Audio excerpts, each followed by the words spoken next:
بسم الله الرحمن الرحيم إذا السماء انشقت وأذنت لربها وحقت وإذا الأرض مدت وألقت ما فيها وتخلت وأذنت لربها وحقت يا أيها الإنسان إنك كادح إلى ربك كدحا فملاقيه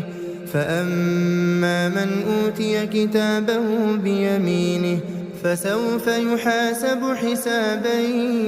يسيرا وينقلب إلى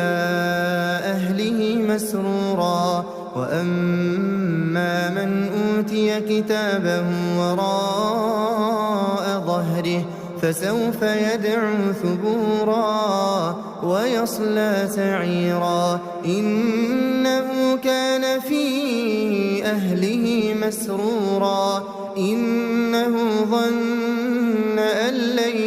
يحور بلى إن ربه كان به بصيرا فلا أقسم بالشفق والليل وما وسق والقمر إذا اتسق لتركبن طبقا عن طبق فما لهم لا يؤمنون وإذا قرئ عليهم القرآن لا يسجدون بل الذين كفروا يكذبون والله أعلم بما يوعون فبشرهم